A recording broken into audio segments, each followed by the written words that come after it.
Hello friends, ಎಲ್ರೂ ಹೇಗಿದ್ದೀರಾ? I hope ಎಲ್ರೂ ಚೆನ್ನಾಗಿದ್ದೀರಾ ಅನ್ಕೋತೀನಿ.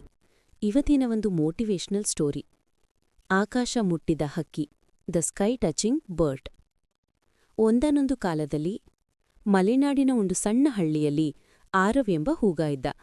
ಅವನ ಕನಸು ಪೈಲಟ್ ಆಗಿ ಆಕಾಶ ಮುಟ್ಟೋದು. ಆದ್ರೆ ಅವನ ಪರಿಸ್ಥಿತಿ ತುಂಬ ಕಷ್ಟಕರವಾಗಿತ್ತು. ಅವನ ತಂದೆ ಒಂದು ಸಣ್ಣ ತೋಟಗಾರ, ತಾಯಿ ಹಳ್ಳಿಯ ಅಂಗಡಿಯಲ್ಲಿ ಕೆಲಸ. ಹಳ್ಳಿಯವರಿಂದ ಯಾವತ್ತೂ ಕೇಳ್ತಿದ್ದ, ಆರವ್, ಇಷ್ಟು ದೊಡ್ಡ ಕನಸು ನೋಡ್ಬೇಡ, ನಿನಗೆ ಅದು ಸಾಧ್ಯವಾಗೋದಿಲ್ಲ, ರಿಯಾಲಿಟಿ ಆಕ್ಸೆಪ್ಟ್ ಮಾಡು. ಆದ್ರೆ ಆರವ್ ತನ್ನ ಮನಸ್ಸಿನಲ್ಲಿ ಹೇಳ್ಕೊಂಡ, ಡ್ರೀಮ್ಸ್ ಹ್ಯಾವ್ ನೋ ಪ್ರೈಸ್, ನಾನು ಬಿಟ್ಟರೆ ನನ್ನ ಕನಸು ಸತ್ತಂತೆ. ಹಳ್ಳಿಯ ಲೈಬ್ರರಿಯಲ್ಲಿ ಹಳೆಯ ಏವಿಯೇಷನ್ ಬುಕ್ಸ್ ಓದ್ತಾ, ರಾತ್ರಿ ಹೊತ್ತು ನಕ್ಷತ್ರಗಳನ್ನು ನೋಡಿ ವಿಮಾನಗಳ ಬಗ್ಗೆ ಕಲಿತಿದ್ದ. ಶಾಲೆಯಲ್ಲಿ ಅವನೊಮ್ಮೆ ಸೈನ್ಸ್ ಎಕ್ಸಿಬಿಷನ್ಗೆ ಒಂದು ಸ್ಮಾಲ್ ಗ್ಲೈಡರ್ ಮಾಡೆಲ್ ತಯಾರಿಸಿ ತಂದ. ಅಲ್ಲಿ ಇದ್ದ ಎಲ್ರೂ ನಗಿದ್ರು, ಅದು ಹಾರಲಿಲ್ಲ.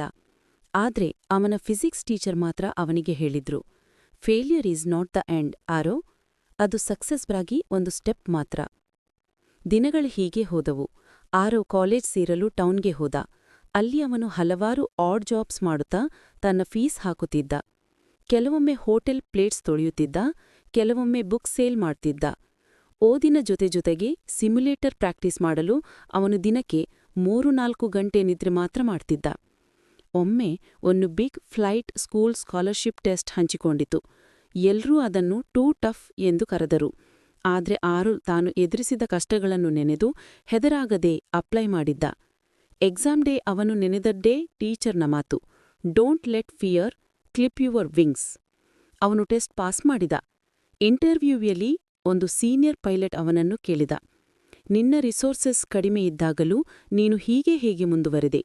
ಆರವ್ ನಗಿತಾ ಹೇಳಿದ, when life gave me no runway I built my own wings. ಅವನ ಡೆಡಿಕೇಶನ್ ನೋಡಿ ಅವರು ಸ್ಕಾಲರ್ಶಿಪ್ ಕೊಟ್ಟರು. ಕೆಲವು ವರ್ಷಗಳ ನಂತರ ಅದೇ ಆರವ್ ಹಳ್ಳಿಯ ಮೇಲೆ ಹಾರುವ ಕಮರ್ಷಿಯಲ್ ಫ್ಲೈಟ್ನ ಕ್ಯಾಪ್ಟನ್ ಆಗಿದ್ದ. ಅವನು ಹಳ್ಳಿಯ ಮಕ್ಕಳಿಗೆ ಬಾಗಿಲು ತೆರೆದು ಫ್ರೀ ಏವಿಯೇಷನ್ ಬಗ್ಗೆ ವರ್ಕ್ಶಾಪ್ಸ್ ಮಾಡ್ತಿದ್ದ. ಹಳ್ಳಿಯ ಜನರು ಒಂದಾನೊಂದು ಕಾಲದಲ್ಲಿ ನಗಿದವರು ಈಗ ಹೆಮ್ಮೆಪಟ್ಟರು. ತಾಯಿ ತಂದೆ ಕಣ್ಣೀರಿನಿಂದ ಅವನನ್ನು ನೋಡಿ ಹೇಳಿದ್ರು, ನೀನು ನಮ್ಮ ಹಳ್ಳಿಗೆ, ನಮ್ಮ ಕನಸುಗಳಿಗೆ ಹೊಸ ಆಕಾಶ ತೋರಿಸಿದ್ಯಾ.